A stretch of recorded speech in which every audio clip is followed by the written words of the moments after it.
It's funny how family game night was supposed to bring us closer, yet all it did was confirm how far gone she really was. You'd think the biggest betrayal would be something loud, a fight, a confession, a door slammed in rage. But for me, it started with a pink, glittery nail stuck to the bottom of a wine glass. Not hers. My wife bites her nails, always has. That fake little claw sat there on the rim like a middle finger, and suddenly the Cabernet didn't taste like dark fruit anymore. It tasted like venom, thick with deceit.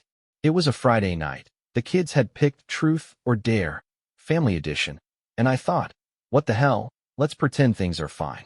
We sat around the living room in our pajamas like some picture-perfect ad for dysfunction. She had on that effortlessly casual mom look, leggings, messy bun, the sweatshirt that always falls off one shoulder like it's flirting with someone who isn't me. I noticed it then, the way she smiled too brightly, laughed too quickly, and crossed her legs like she was still playing a role. So I leaned back, cracked a beer, and when it was my turn, I said it real smooth. Truth, babe. Where were you really last Friday night? I said it with a smirk, masking the blade in the joke, and the room instantly tensed.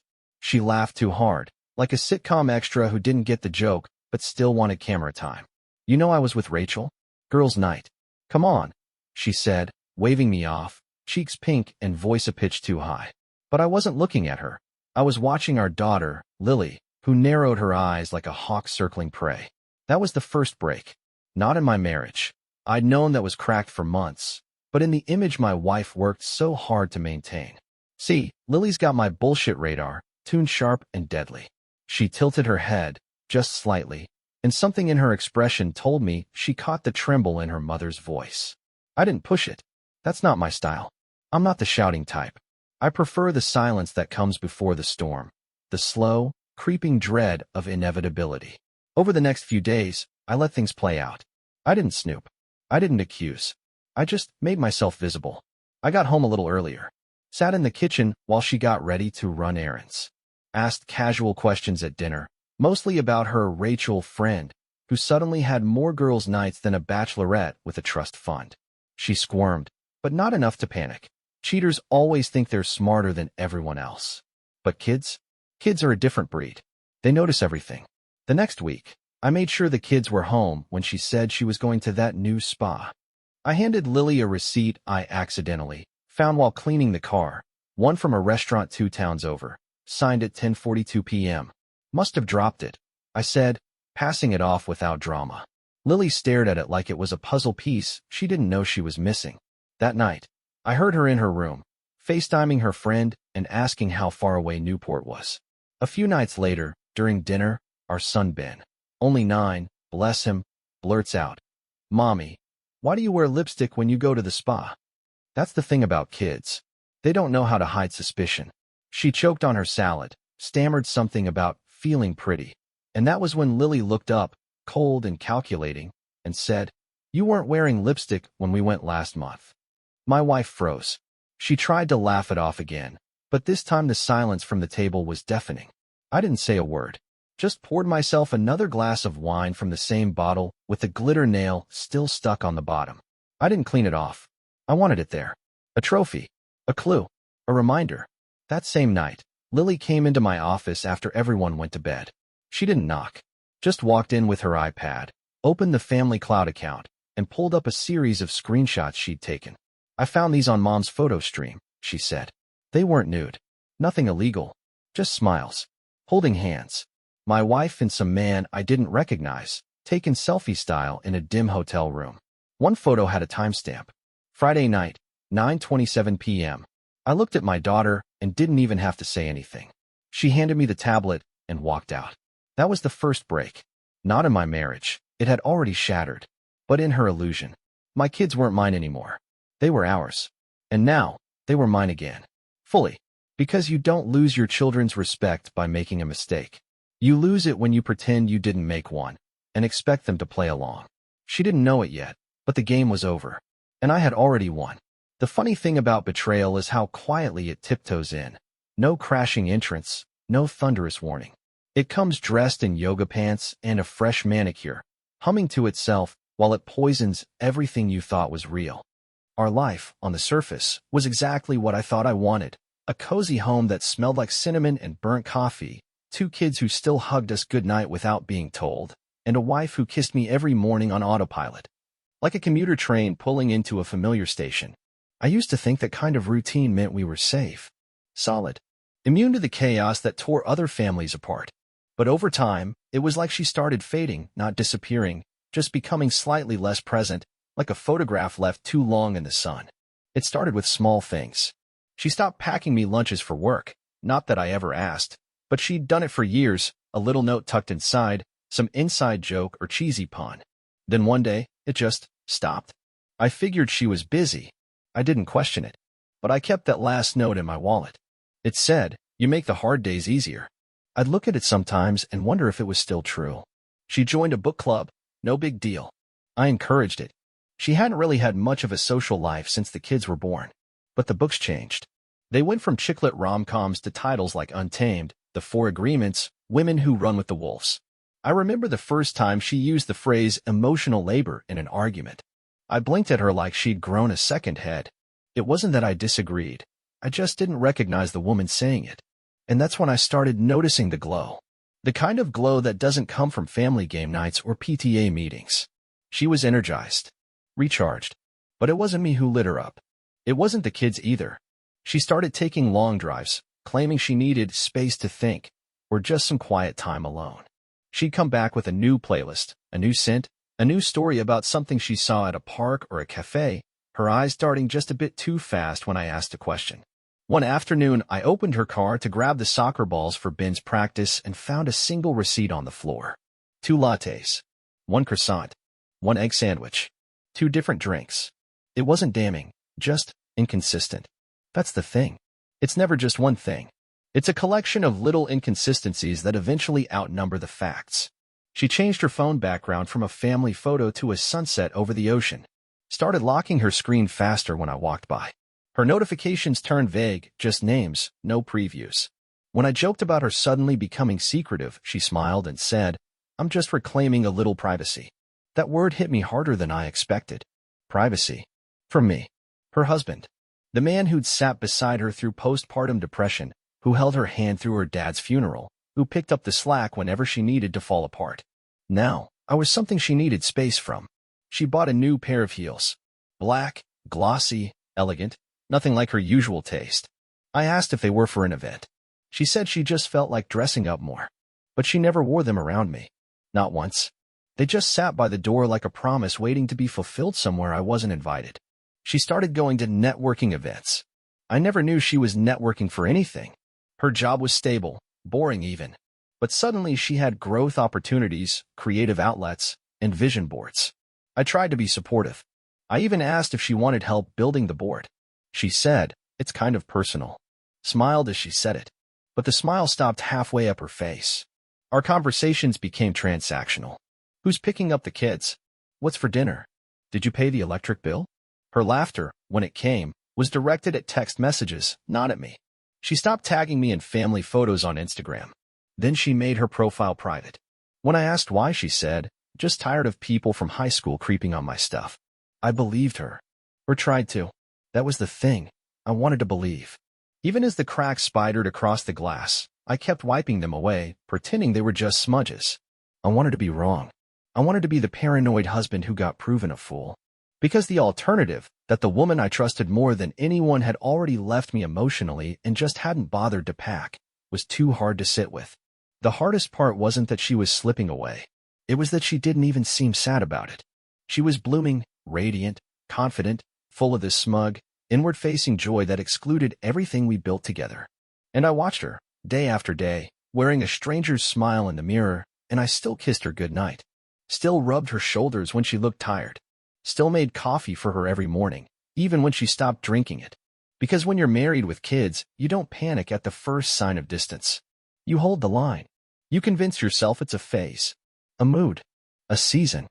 Even when it's clearly a goodbye, whispered in increments too small to call a betrayal, until one day, you look up and realize she's been gone for months. And all that's left is the echo of her growth, growing roots in soil you're no longer allowed to touch. It was a Thursday. A nothing kind of day. Rain tapping against the windows, The kids buried in homework, the kind of evening where routine wraps around you like a worn blanket. She said she was going to a women's empowerment seminar downtown, some free workshop she found online. I nodded, kissed her cheek, even walked her to the door like a goddamn butler. Watched her drive off in the car I paid for, tires hissing across wet asphalt, red taillights vanishing into the mist like a fading lie. I wasn't going to check. I really wasn't. I told myself, don't stoop to that level. But something tugged, an instinct honed from months of silence and glitter nails and lipstick that never kissed me. I walked into the bedroom, not to snoop, but to sit.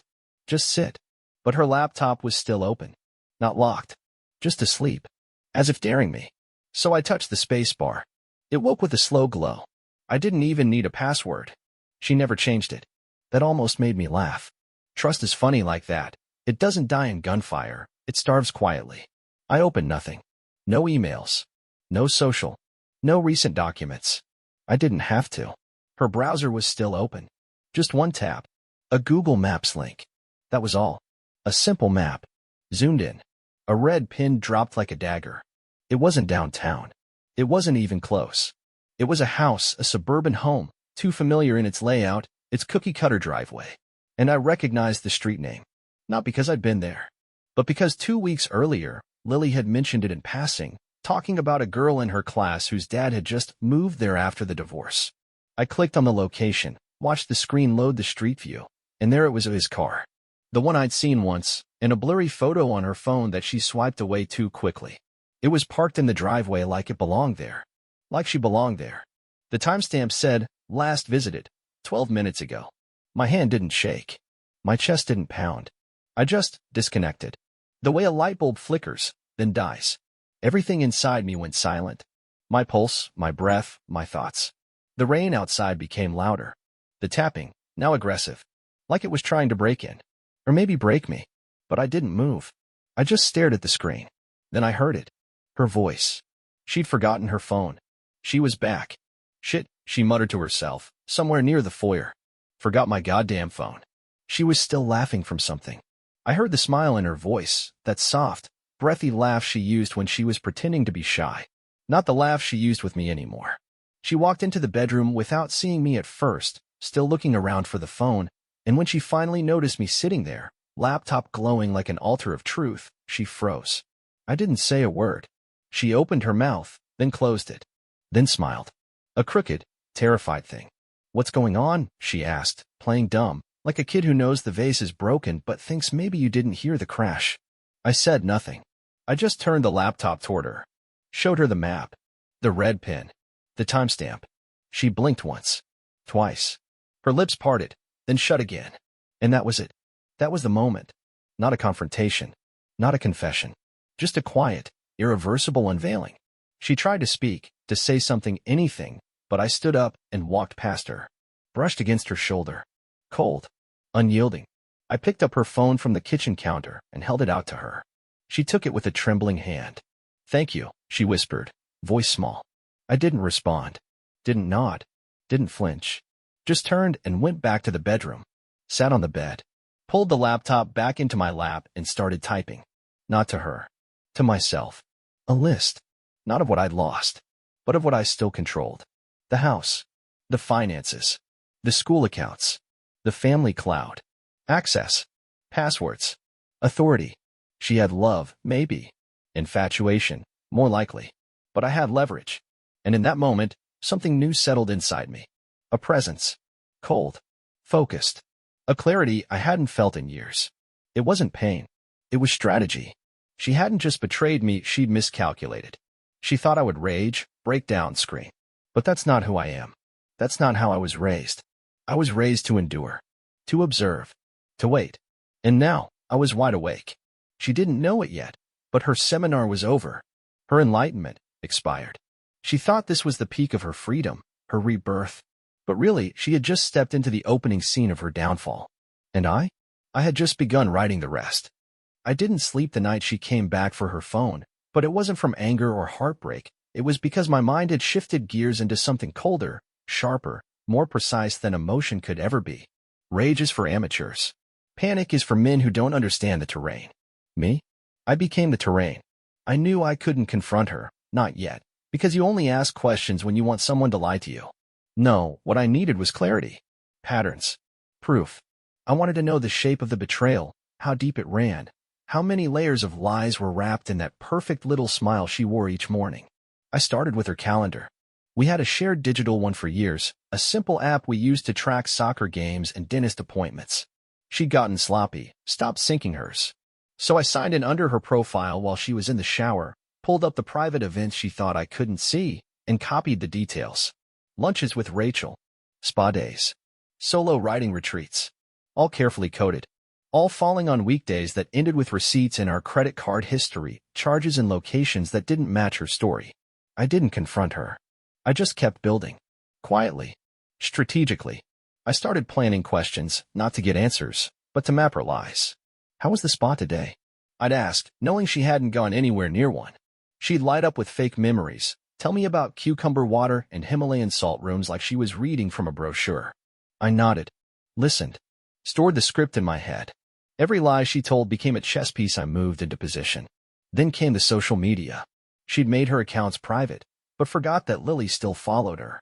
One evening, I sat beside my daughter on the couch, pretending to help with math homework, while she scrolled through her feed. Can I see that photo again? I asked, pointing at one of her moms standing outside a restaurant. She handed me the phone. Geotagged. Timestamped. But it was from a Tuesday. She claimed she had the flu and stayed in bed. I saved the photo to my phone using AirDrop. Later that night, I checked the location. It wasn't even in our city. I didn't mention it.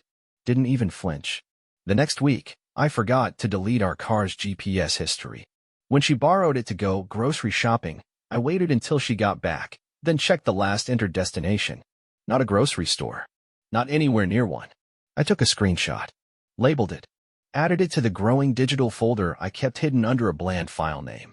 Tax Documents 2020. Her phone was next. I never tried to unlock it, too risky. But she always left it charging by her side of the bed. I bought a $30 wireless keylogger online, barely larger than a flash drive. Plugged it into her phone charger while she showered. It logged every keystroke she typed into text messages and browsers for 3 straight days. I didn't even check it until I knew she was out of the house. When I finally read through the data, it hit like a punch I was already bracing for. Messages to a number not saved under any name. The language was intimate, but coded. She wasn't stupid. But stupid enough not to delete the conversation thread when she copied parts of it into a note titled Poetry Ideas. I opened it while pretending to update her phone. Read every word. Phrases like the way your hands feel safer than home, and when he talks, I only hear noise. I saved it. Stored it. Logged the number into a burner phone app and tracked the area code. Matched the location of the red pin I'd seen on Google Maps. Still, I said nothing. Instead, I got creative. I asked Lily what her mom was reading these days. She's obsessed with this new author, she said. Always reading his stuff on her Kindle. I found the author's page. Local poet. Mid-30s. Single. Attractive in that half-baked, deep thoughts kind of way women fall for when they want to feel seen. I checked the website. He'd hosted a live reading 2 towns over the same night. She said she had a migraine and needed a darkroom. The flyer said, book signing after the reading. And just like that, I had a theory. I drove to that bookstore a week later under the pretense of buying a gift for my sister. Casually asked the clerk if that author ever did another signing. She nodded, cheerful. Yeah.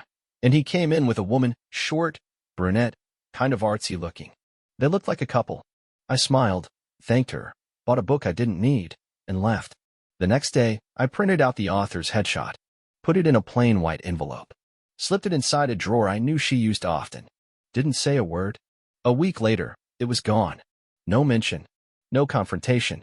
Just vanished, like it had never been there. But she started acting different. A little more careful. A little more distant. Which told me something important. She knew she was being watched. And if she knew that, then the game was almost over. Because while she was still dancing in shadows, thinking herself clever, I had already turned on the lights. She just hadn't noticed yet. I didn't need her to confess. I didn't want the drama. I wanted precision. I wanted control. And above all, I wanted the moment, not yet, but soon, when her lies would collapse under the weight of everything I'd silently gathered. The look on her face, when she realized the man she thought was asleep at the wheel had been quietly steering the entire time. That was the checkmate I was waiting for. and every lie she told brought her one move closer. I chose the venue with care, not for sentiment but for irony, a rooftop restaurant where we had celebrated our 10th anniversary, the same place she once cried over creme brulee, telling me she couldn't imagine growing old with anyone else. I reserved the same table, right by the glass railing, with the city skyline glowing beneath us like 1,000 witnesses ready to watch her world unravel. She walked in 5 minutes late, hair pinned up in a way that said she tried, but not for me. She wore a navy dress, the one she used to reserve for special nights with me, and the second I saw it, I knew it had been worn for him now. She sat down across from me with a soft smile, cautious but charming, the same smile she'd probably used when convincing him she was unhappy at home. "This is a surprise," she said, voice light, tone defensive in its false cheer. I returned the smile, calm, steady, surgical. "You've always loved this place," I replied, and then let silence crawl between us. We ordered. She barely touched her wine. I didn't drink. I wanted clarity. Control. I waited until the plates arrived, then reached into my coat pocket and pulled out a small, black remote. No grand flourish. No theatrics. I pointed it at the small screen mounted on the far wall, usually reserved for displaying the restaurant's wine selection or ambient visuals. Not tonight. The screen flickered, then displayed a single still frame. Her, standing outside that poet's townhouse, his arm draped casually over her waist, her lips brushing his jaw, her hand resting over where my ring used to be. She stared, blinked, laughed too loud. "What is this?" she asked, trying to play dumb. I tilted my head, eyes locked on hers. "You tell me." Denial was her first refuge. "That's not even what it looks like. He had a reading. He was upset." I didn't interrupt. I let her talk. Let her drown in the sound of her own unraveling. "You've been spying on me," she added next, indignant now, trying to flip the script, trying to claim some moral high ground. "You tracked me like some stalker?" I let that hang for a moment, then leaned in, voice quiet but precise. "No. I paid attention. The difference is that you never noticed." That shut her up. Her fork dropped. Her fingers started to tremble just slightly as she reached for the wine glass. Then came phase 2 justification. It was a moment of weakness. A few times, that's all. It didn't mean anything. I was lost. I felt like I wasn't seen. I needed to feel something again. I nodded slowly, like a therapist hearing the same excuse for the 100th time. "And you decided that the best way to feel again was to pretend I didn't exist?" Her lip quivered at that, but the defiance wasn't dead yet. She switched to blame. "You weren't exactly present. You stopped trying. You buried yourself in work. The kids became everything. I needed more. You didn't see that." I sat back, folded my hands, and let her finish, then replied with a voice so even, so disturbingly calm, it sliced through the air like glass. "You didn't need more. You needed different. And instead of being honest, you chose to lie, not just to me, but to your own children. They watched you smile at the dinner table while texting another man under the table. They saw the lipstick you didn't wear for me. They heard the phone calls you took in the bathroom, the ones you thought were whispers. You didn't just cheat on me. You cheated on your entire family." That one hit. Her shoulders dropped, the confidence flickering. But still, she reached for control one last time. "You act like this makes you better. What? You're going to parade this around like some martyr. You think they'll thank you for humiliating me?" She smirked then, mocking confidence, the final shield. "You're pathetic," she added. I smiled again, the kind of smile that doesn't reach the eyes. "No. I'm patient. And thorough. And whether you realize it or not, this is still the gentle version." Her eyes widened. Just slightly. A crack. "What does that mean?" she whispered. I didn't answer. I let the tension settle back into the space between us. Let her sit in it. The fear finally creeping in behind her eyes like smoke under a locked door. I glanced once at the waiter standing nearby, who gave me a nod. I told him in advance when to bring the bill, and that it was already paid. I stood up slowly, straightened my jacket. She looked up at me, mouth slightly parted, unsure of what came next. But I didn't leave. Not yet. I simply placed a small envelope beside her plate. Inside, there was no legal threat, no dramatic letter. Just a printed quote from one of the poems she wrote in her notes app. I wonder if he knows he's already gone. I leaned in close, whispered, "Now you know." And I stepped back, still watching, as the weight of her own words began to crush the last illusion she had left. She came home 2 hours after the rooftop dinner, slamming the front door like she thought noise could rewrite reality, and I was already sitting in the living room, lights low, calm as a surgeon prepping for one last incision. She stood there, keys in hand, trembling not from cold, but from something far more feral, the slow, dawning terror that the game was no longer hers to play. "You planned all of this?" she snapped, voice sharp enough to scratch glass. "You humiliated me. In public. Over dinner." I didn't look at her. Just sipped my water. "No need to argue." She stormed in, dropped her purse, arms flailing like a drowning woman. "I can't believe you did that. I can't believe you'd be that cruel." Still, I said nothing. Let her pace. Let her circle the drain. "You don't even want to understand, do you?" she hissed. "You think this is all so black and white. You, the noble victim. Me, the evil witch."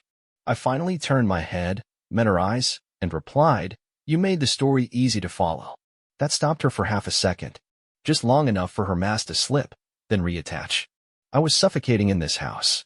Every day felt like a cage, she spit, stepping closer. "You smothered me. Your routines. Your rules. Your fake support." I couldn't breathe. I nodded once. "You never said a word." She scoffed. "Because you never listened. You were boring, okay? Everything was the same. Every day. Every week. You think that's living?" I placed my glass down slowly and said, "It was enough for our children." She flinched at that. But the venom was still bubbling. "Don't you dare bring them into this. You think being a father makes you holy? You're just a man playing house. Pretending to be some perfect husband." Her voice cracked, but the fury pushed through. "This wouldn't have happened if you were a real man."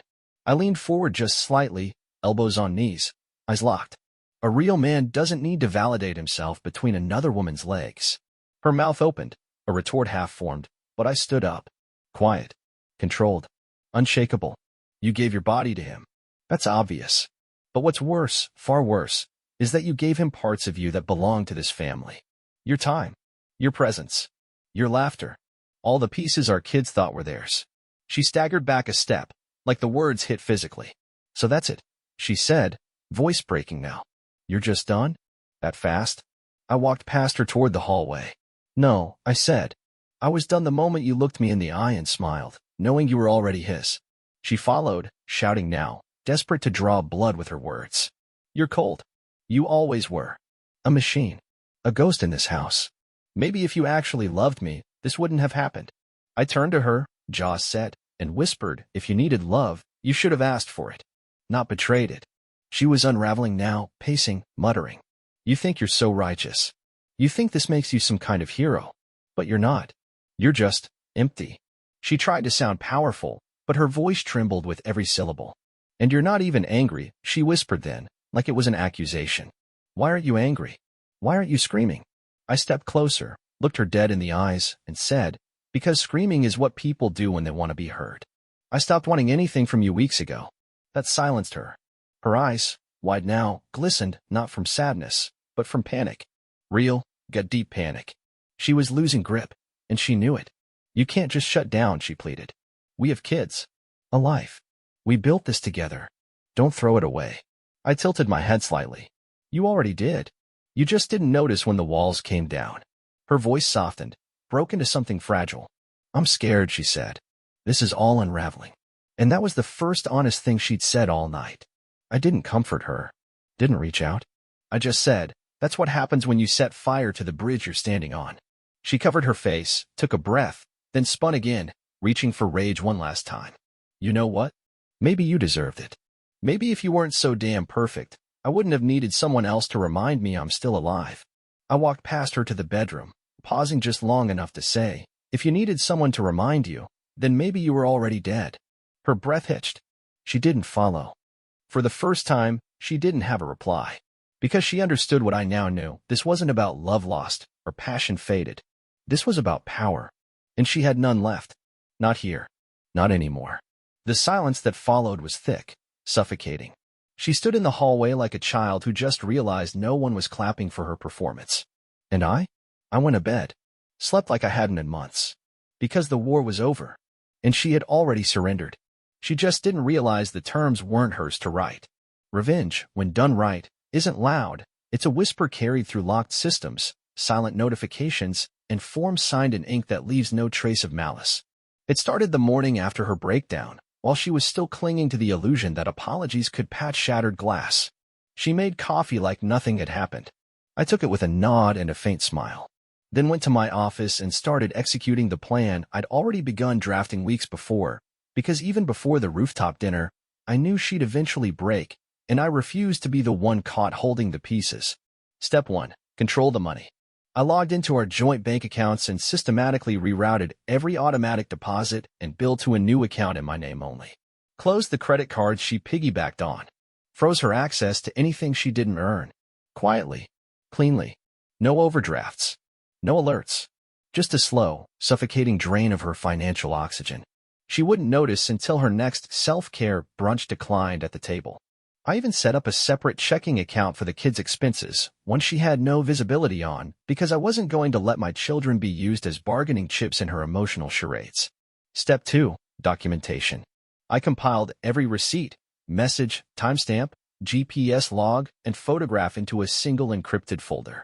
I printed the essentials, organized them by category, and placed them into a binder labeled for my attorney. The rest I stored in a cloud drive under a decoy work folder, because while she was busy posting inspirational quotes on Instagram, I was building a legal armory that made her arguments obsolete before they left her lips. I filed for divorce 2 days later, through a firm known for swift, silent filings that favored speed over spectacle. I didn't tell her. I didn't need to. The envelope would arrive soon enough. And when it did, it would be accompanied by a formal custody proposal, joint on paper, but full physical custody leaning toward me, backed by undeniable documentation of her emotional instability and questionable choices. I didn't need her to be a villain. I just needed her to be herself, erratic, reactive, distracted, all of which she had given me in abundance. Then came the social circle. I didn't go nuclear. That's what amateurs do. I sent 3 emails, one to her parents, one to her sister, and one to our closest couple friends. Each message included a calm, respectful explanation of the situation, a PDF of evidence, and a single line. This is what I've been dealing with. I thought you deserved the truth. No insults. No narratives.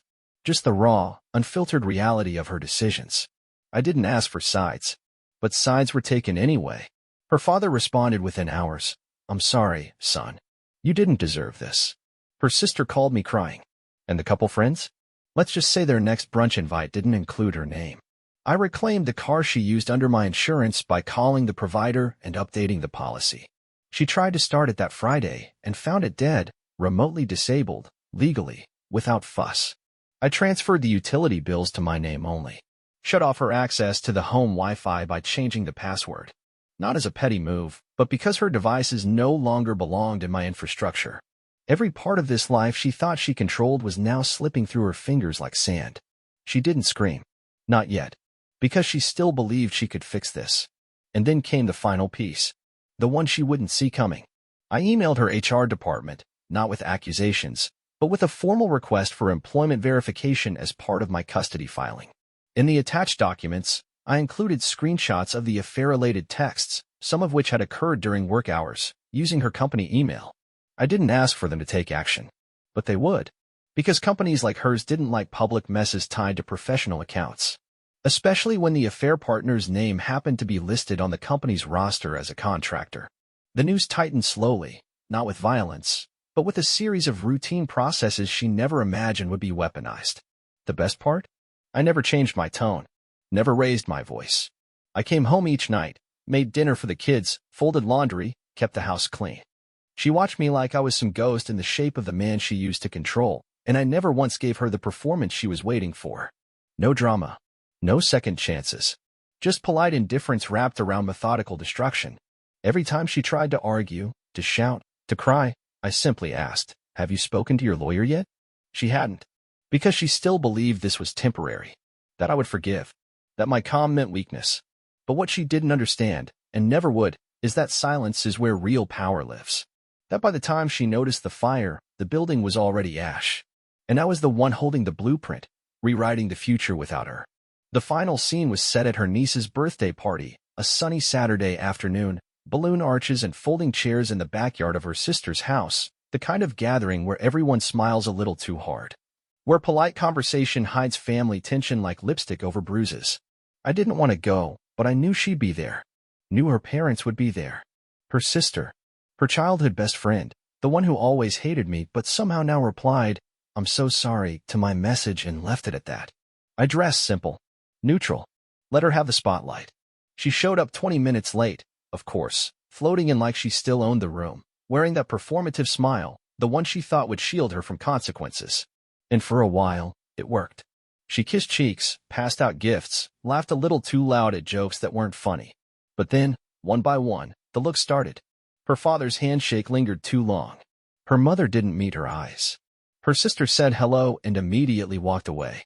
And her best friend? Just stared at her, arms crossed, silent. That was the first flicker. That's when she turned and saw me sitting on the patio bench, not moving, not talking, just watching. She tried to pretend it didn't matter. Tried to redirect. "Can you believe the weather?" she joked to no one in particular. Then her niece came out, bouncing and shouting about cake, and all eyes shifted to the table, where her mother had laid out the desserts, and beside the cake sat a stack of printed envelopes, one for each family member. I didn't place them. Her mother did. Every envelope contained the same thing, a copy of the screenshots. A photo of her and him, cheek to cheek. The text, "You make me feel like I don't belong to anyone but you." A list of dates. A summary of lies. Her father picked his up first, read it in silence, folded it, and walked to the far end of the yard, facing away. Her mother didn't speak, just blinked, lips trembling, eyes burning. Her sister looked straight at her and said, "You said you needed space. Not a new man." She froze, still clutching a paper plate with half a slice of cake. Her face began to twitch in microscopic ways, the corner of her mouth, her left eyelid, that tiny flare of the nostrils that used to mean she was about to snap at a waiter. Then her best friend walked up and placed her envelope back in her hand. "I didn't believe it," she said softly, "until I saw your messages. To him. And about your kids. And him." Her voice cracked on the last word. "You disgust me."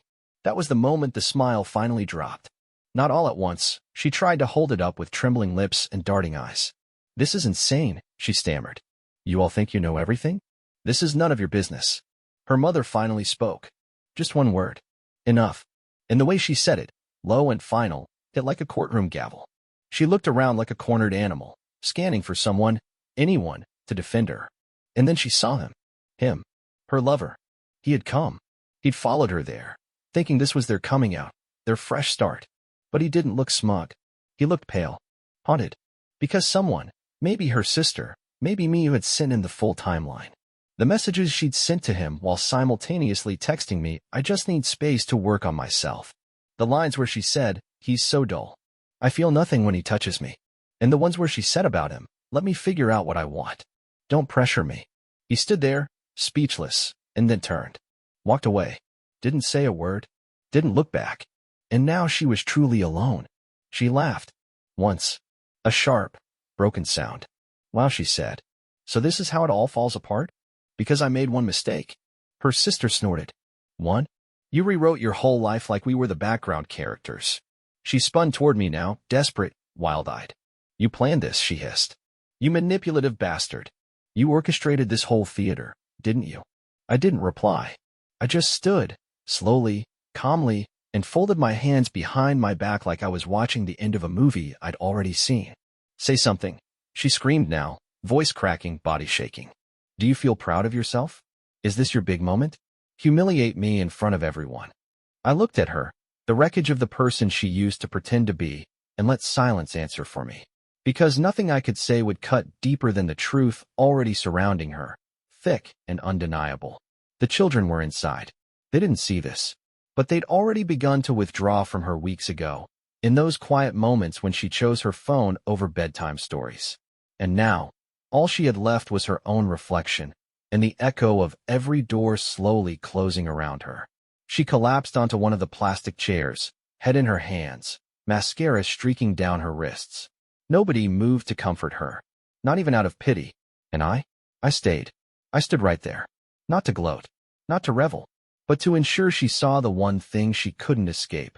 The man she tried to destroy still standing, still silent, and still completely, devastatingly in control.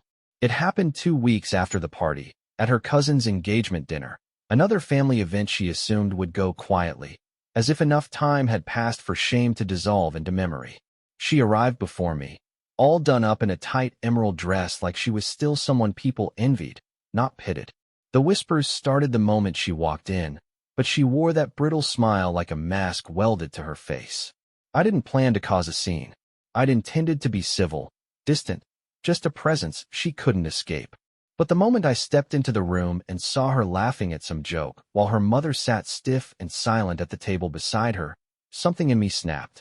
She looked up, our eyes met, and for a brief second, I saw the fear flicker underneath her performative confidence.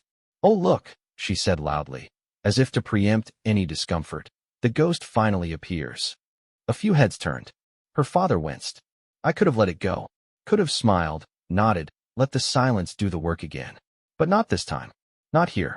"You know," I said, loud enough for the table beside us to hear. "It's impressive how you keep showing up like nothing happened. Like you didn't torch your marriage and piss on the ashes." The laughter died. Conversation stalled. She stood up, color draining from her face, that smile twitching now. "Excuse me," she barked. "You want to do this here?" I stepped forward, never raising my voice, just letting the ice in my tone cut through the heat in hers. "You think you're owed peace because you're embarrassed, not because you're sorry. You're not sorry. You're just mad everyone finally saw what you really are." Gasps fluttered around us.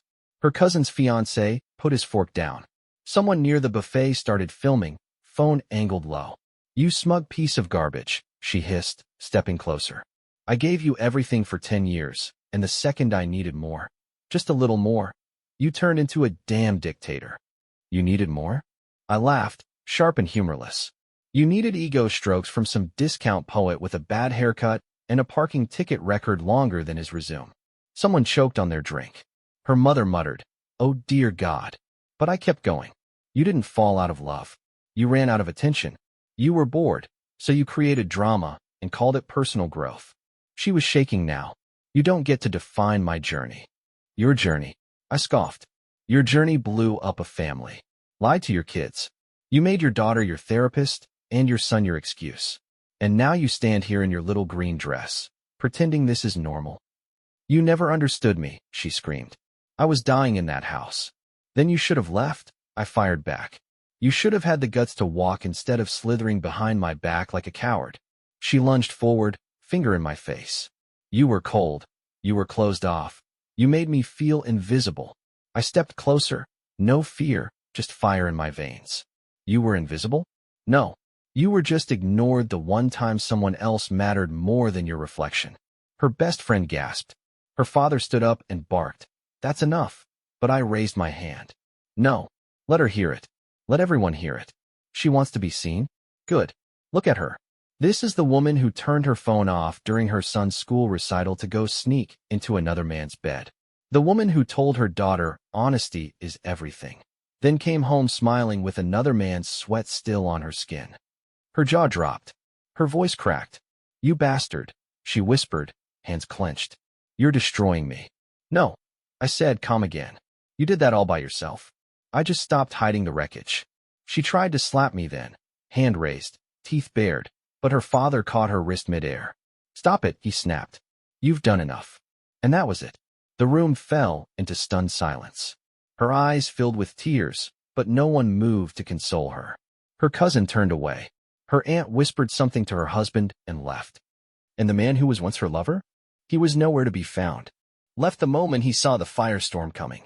She stood in the center of that room, surrounded by people who no longer defended her, shaking with rage and humiliation, mascara streaking down her face, trying to find something, anything, to cling to. But all she saw was me. Still standing. Still calm. Still whole. I didn't yell. I didn't hit. I didn't even curse. I just let the truth do what it always does, rise. I turned then, slow and deliberate, walked past her without a glance.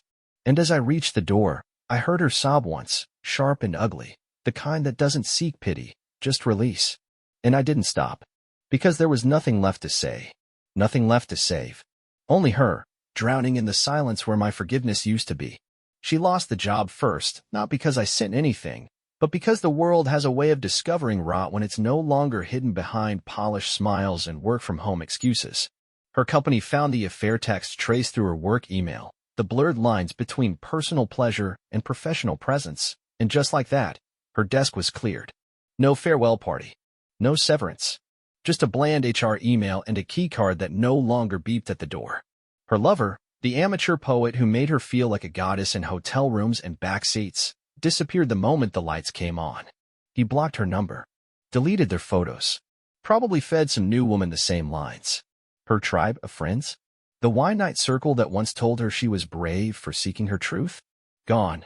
One by one, they unfollowed her, muted her, changed group chats without her. The town turned too.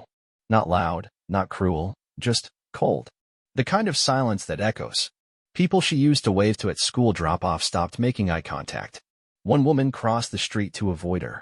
She moved out of the neighborhood 2 months after the divorce was finalized, into a cramped apartment outside the city, where no one knew what she used to be.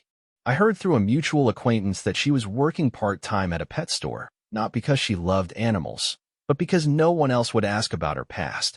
No one there cared who she used to pretend to be. Her parents cut ties, not with dramatic speeches, but with absence, no invites to holidays, no birthday calls. Her father returned her keys to their house in a plain envelope. Her mother blocked her number after one too many late-night voicemails sobbing, begging for forgiveness.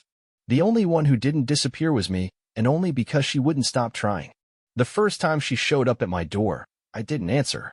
She stood there for 15 minutes, crying, knocking, whispering my name like it still belonged to her. The second time, I opened it, stared at her swollen face, the mascara staining her skin like ash, and said nothing. She reached out, but I didn't move. She said, "I miss us. I miss the way you looked at me when I still mattered." I replied, "You stopped mattering when you started lying." Then closed the door. The messages kept coming for weeks after that. "I still love you. You're the only one who ever really saw me. Please just talk to me." I never replied. Not until the last one, the one that came at 2:14 a.m. on a Wednesday. It said, "I don't know who I am without you." And I finally responded, 10 words that ended the story with the finality of a guillotine drop. Strange. "I don't even remember your name anymore." That was the last I heard from her. I don't know if she's still trying to claw her way back into someone else's good graces or if she's finally looking in the mirror long enough to understand what she became. I don't care.